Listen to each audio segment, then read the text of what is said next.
My chosen one, welcome to this space of deep contemplation, where the noise of the world is quieted and the subtle, sacred whispers of the divine are allowed to resonate within your soul. Take a slow, steady breath with me now. Inhale the peace and exhale the chaos. For a moment, let us stand together on the very edge of the spiritual realm, gazing back at the journey you have walked. It is a path forged not by external might, but by the quiet, internal furnace of your faith. There is a celestial record, an unseen scroll chronicling the movements of every soul, a testament to every victory, every moment of steadfastness, and every silent, solitary choice made in the crucible of your testing. And within those vast divine archives, there exists an account so profound, so deeply significant, that it drew the direct, astonished attention of the Creator himself. We speak not of thunderous miracles or public displays of power. We speak of the sacred geometry of your resistance. You, the chosen soul, found yourself cornered in the deepest, quietest valley of your personal wilderness.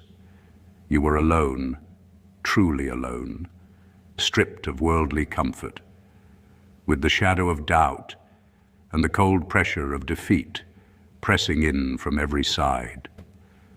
The celestial observers held their breath. They watched as the enemy, thinking he had cornered a soul without defense, began his final methodical assault. He brought forth every weapon designed for the human spirit, the whisper of worthlessness, the memory of past failures, and the chilling finality of isolation. Yet, in that profound stillness, in that moment of absolute, terrifying solitude, you made a choice. It was a simple, subtle, and non-dramatic choice, unseen by the world, uncelebrated by any earthly voice. You chose to simply remain. You chose to draw one more deliberate breath, to hold on to the unseen thread of promise, and to lift an internal gaze toward a God you could not feel but knew was there. It was a choice born of exhausted, unyielding will, a deeply rooted anchor that held fast when every fiber of your being screamed to surrender.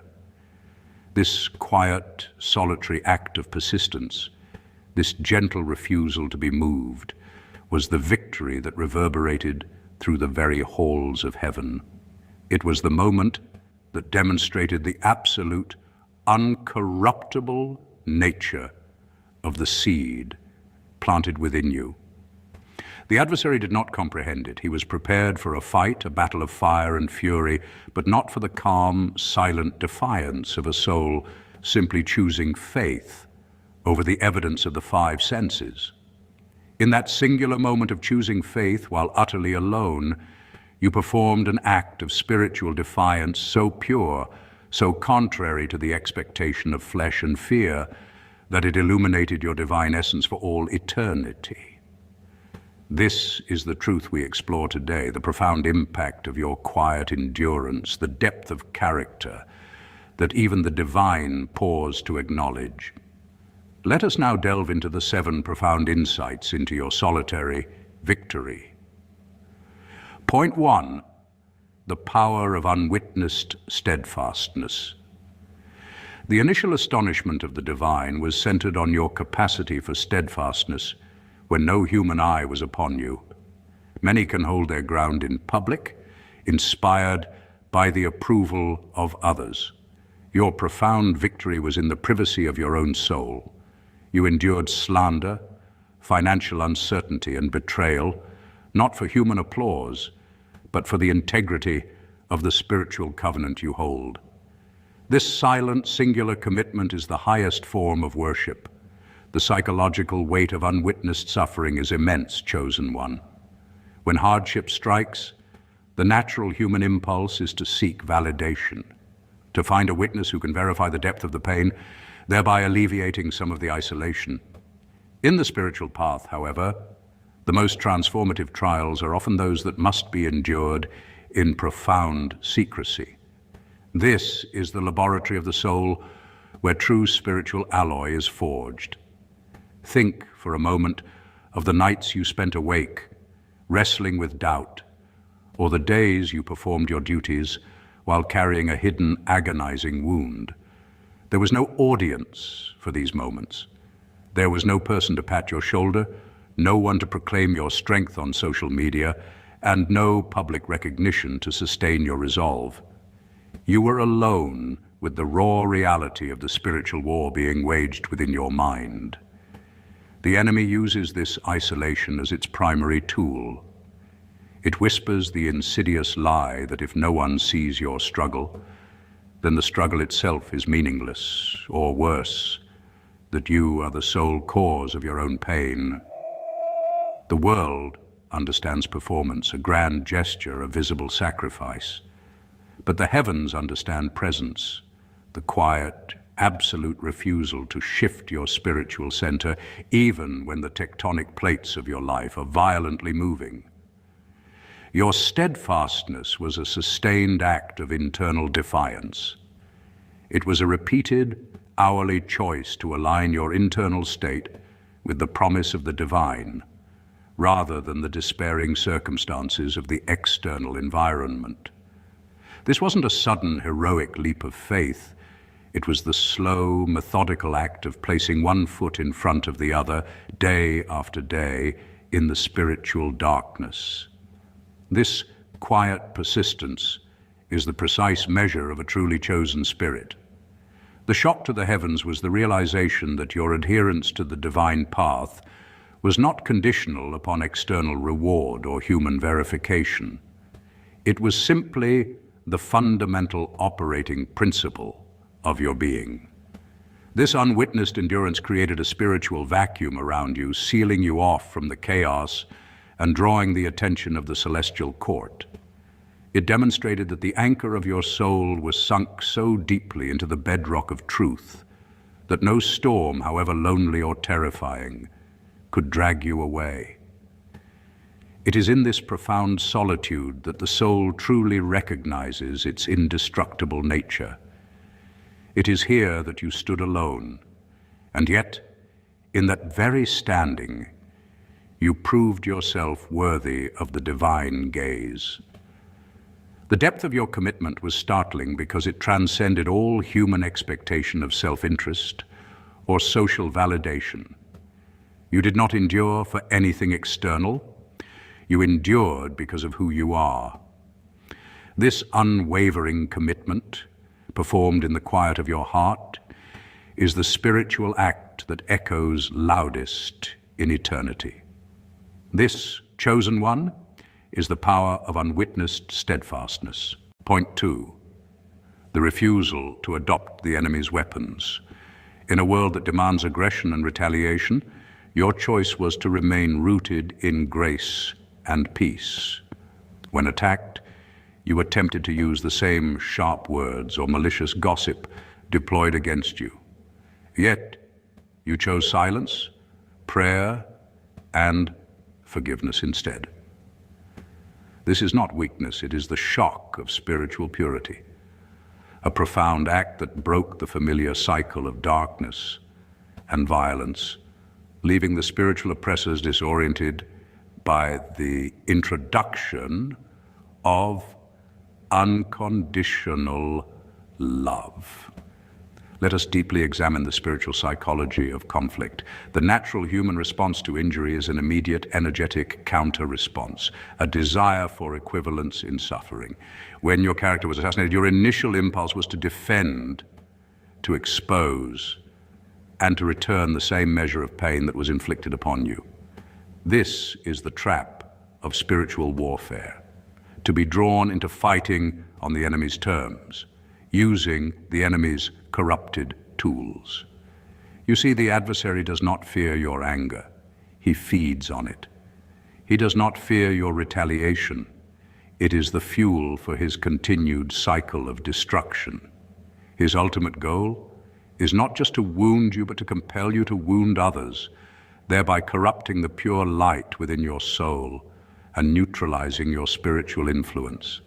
The profound, shocking moment of your victory was when you deliberately, consciously laid down those weapons. When the opportunity for a sharp, wounding retort presented itself, you chose a deep, silent breath instead.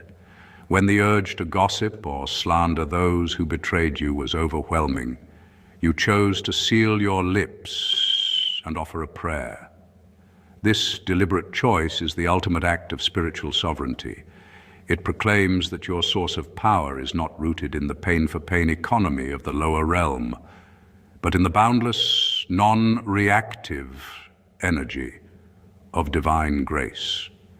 The spiritual shockwave this created was due to the unexpected disruption of the pattern. The enemy expects resistance. He expects anger. He expects fear. What he is fundamentally unprepared for is unconditional peace and unearned forgiveness. Your refusal to engage in the mudslinging was interpreted in the spiritual domain as a powerful shield of light. You did not just defend yourself, you elevated the entire plane of the conflict, making the enemy's low vibrational weaponry utterly ineffective. When you choose grace over bitterness, you are not surrendering to your aggressor. You are asserting your spiritual superiority. You are declaring that the truth of who you are, a chosen, anointed soul, is not dependent on how you are treated by others. Your response transcended the immediate injury and affirmed your identity as a reflection of the divine source, which is wholly good, wholly pure, and eternally non-reactive to darkness. This quiet, revolutionary act of choosing spiritual purity over carnal retribution is what stunned the heavens. It was the moment you proved that the spiritual seed within you was so robust that even under direct fire it would only produce the fruit of the Spirit, never the weeds of the flesh. This is the ultimate victory, chosen one, the refusal to be contaminated by the very darkness you are tasked to overcome. Point 3, the unwavering trust in the unseen timeline. The enemy's greatest weapon is impatience, coupled with the illusion that delay means denial. Your battle was won not by rushing the outcome, but by calmly submitting to the divine timing. You continued to plant seeds of goodness, knowing the harvest could be months or years away. This gentle, day-to-day discipline of trust, despite the lack of immediate evidence, is what displayed your deeply evolved spiritual maturity. The modern world conditions us for instantaneity. We expect immediate results, immediate feedback, and immediate gratification. This conditioning is profoundly antithetical to the slow, organic, and geological timescale of spiritual maturity and divine manifestation. The spiritual test of the waiting period is often more rigorous than the test of the crisis itself. When you prayed for a shift, when you worked diligently toward a spiritual goal, and when weeks turned into months, and months perhaps into years without visible change, the subtle yet devastating whisper of the adversary began. It is not working. You were forgotten. Your efforts are futile. This whisper is designed to provoke spiritual exhaustion and abandonment, to get you to uproot the seeds of faith just before they break the surface. Your profound victory here was your decision to maintain your spiritual routine, regardless of the clock. You continued to pray, you continued to meditate, and you continued to serve, even when the heavens seemed silent and the earth offered no sign of confirmation. This quiet, persistent maintenance of spiritual diligence is a defiance of the carnal law of instant gratification. It is a declaration of trust in a non-linear sovereign timeline, a timeline that operates on the perfection of process, not the impatience of human will. The divine shock was in witnessing a human soul subject to the intense pressures of earthly time and physical limitation, operating with the patience and perspective of eternity. You understood, on a deep, intuitive level, that spiritual growth is not like turning on a light switch. It is like the maturation of an ancient cedar tree. Its roots must deepen and spread unseen for years before the visible height and strength can be manifested. You chose to water the roots, even when the canopy seemed barren. This calm acceptance of the process over the product is the hallmark of true spiritual maturity. It shows that your faith is not transactional, a mere negotiation for a swift outcome, but relational, based on an unshakable belief in the divine wisdom guiding the entire journey. You demonstrated that you value the formation of your character during the waiting period, more than the immediate acquisition of the desired outcome. This is the quiet courage that astounds. You chose to trust the unseen architecture of your destiny, knowing that the divine builder always completes the foundation before raising the visible walls. This unwavering trust in the unseen timeline is a sign that your spirit is truly prepared to handle the magnitude of the blessings that are yet to come. For you have mastered the foundational element of divine patience. Point 4, the reclamation of your inner narrative. Every external attack first seeks to corrupt your internal self-talk. The world, through its chaos, tried to convince you that you were unqualified, unloved, or deserving of failure.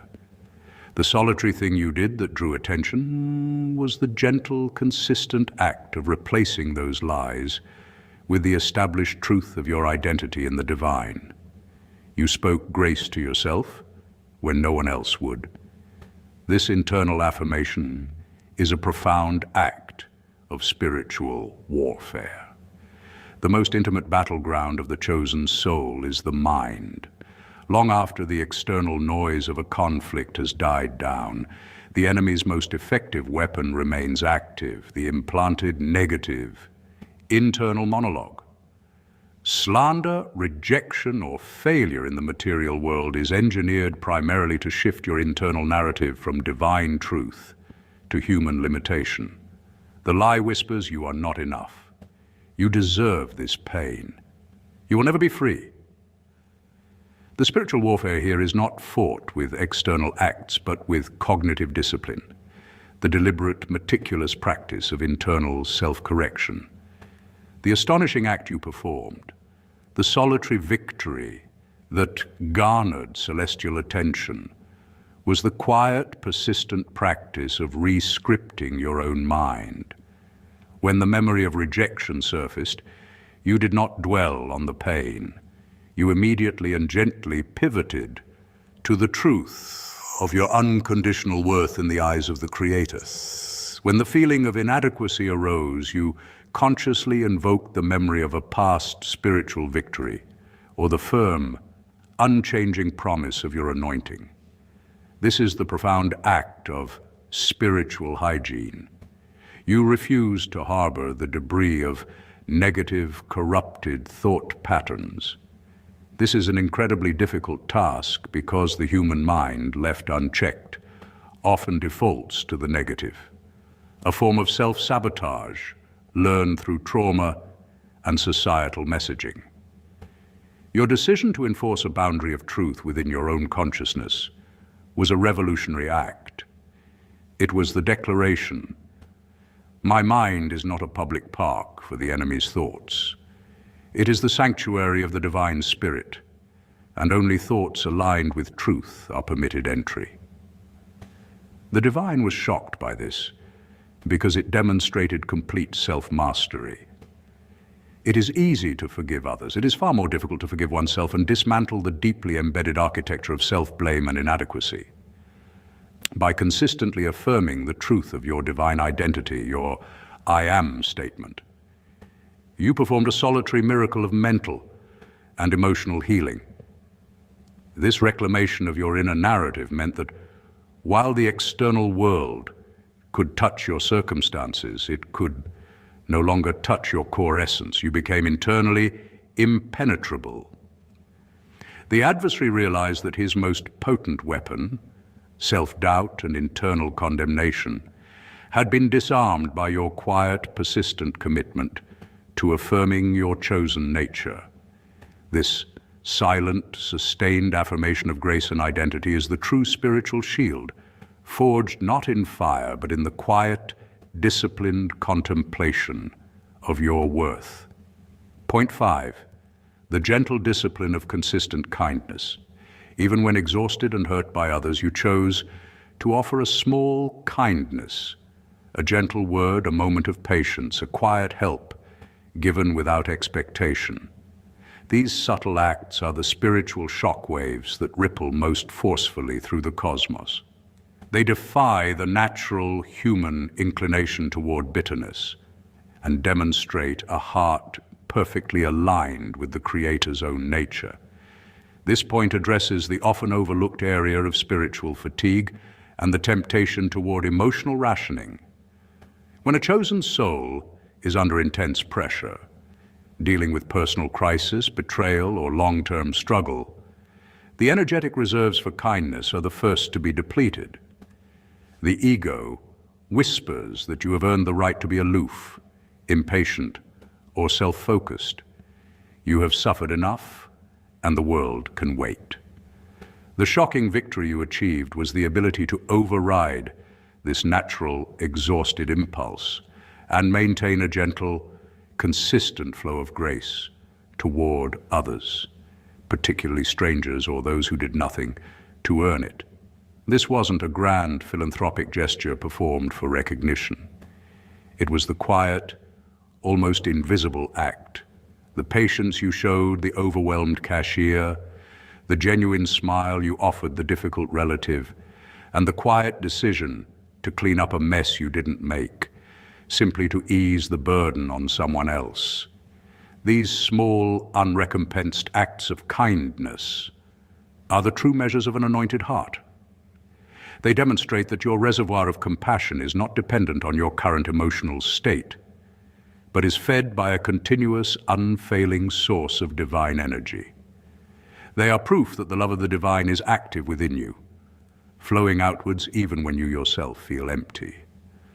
The celestial shock comes from observing this defiance of the conservation of energy.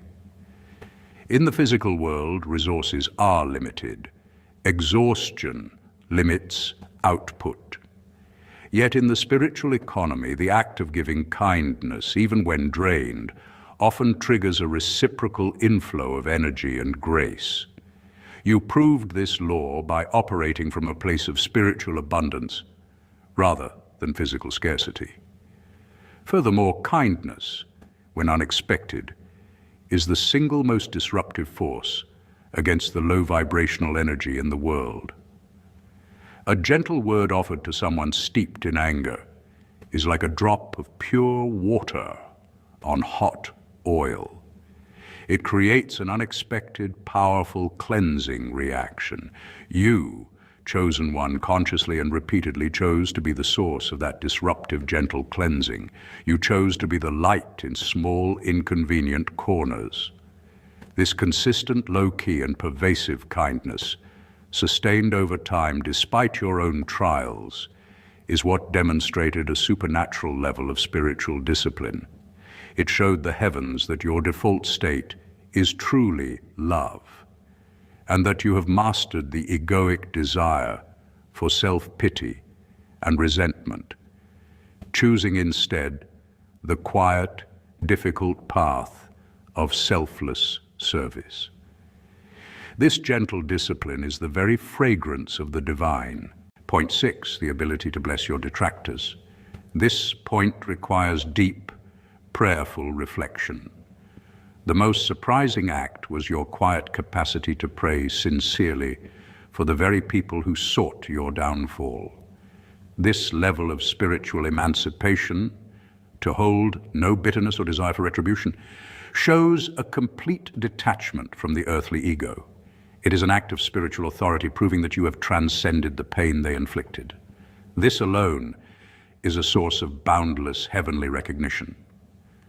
This spiritual maneuver is perhaps the most difficult for the human psyche to comprehend, let alone execute. The natural protective mechanism of the self demands justice, demands a clear separation from the aggressor, and certainly demands that no energy or grace be extended to the source of pain. To bless your detractors, to sincerely pray for their well-being, their enlightenment, and their eventual peace, is to execute the highest form of spiritual alchemy. It is the process of transforming the poison directed at you into a healing balm for the aggressor, and simultaneously a shield of pure gold for yourself.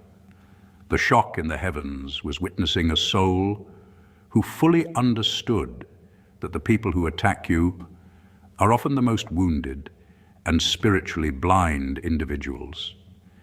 They are merely conduits for a deeper spiritual darkness. Your prayer for them was not an act of submission. It was an act of profound spiritual discernment and authority. You directed your focus past the individual, the human tool, and aimed your spiritual energy at the actual root of the darkness that was manipulating them. When you prayed for your detractors, you were not praying for their vindication. You were praying against the spiritual blindness and affliction that compels them to cause pain. This prayer is an immediate dissolution of the cords of resentment and bitterness that the enemy uses to bind you. The moment you sincerely bless those who curse you, you sever the energetic link that allows their negativity to penetrate your field. They can no longer feed off your reaction. You have spiritually emancipated yourself from their judgment and their power. This level of spiritual freedom is a sign of profound transcendence. It shows that the pain they inflicted, the words spoken, the actions taken, failed to penetrate your core identity. Your sense of self-worth is so securely anchored in the divine that you are able to view their actions with compassion, recognizing the pain that must motivate such darkness. This act is the living demonstration of the divine's teaching. It is not just obedience, it is an integration of divine principle into the absolute core of your being. This quiet, compassionate intercession for those who sought your harm is the single most powerful evidence of your anointed status, proving that you possess a heart capable of mirroring the boundless, unconditional grace of the Creator. It is an act of solitary, quiet mercy that the spiritual hosts observed in astonished reverence. Point 7. The restoration of the divine image in the earthly sphere. In your quiet endurance and gentle strength, you accomplish the highest purpose of a chosen soul, to perfectly reflect the nature of the divine back into the brokenness of the world. By maintaining your peace, holding your truth, and offering love in solitude, you allowed the Creator to see his own reflection, pure, unbroken, and powerful, manifested in the crucible of your earthly experience. This is the great work performed alone that garnered the ultimate loving acknowledgement from above.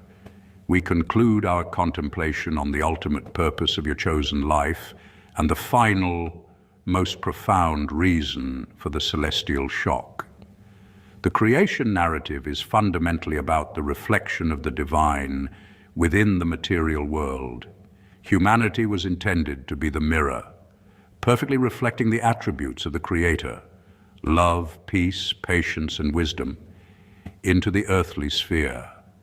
The fall of consciousness introduced static, distortions, and cracks into this mirror, making the reflection cloudy and fragmented.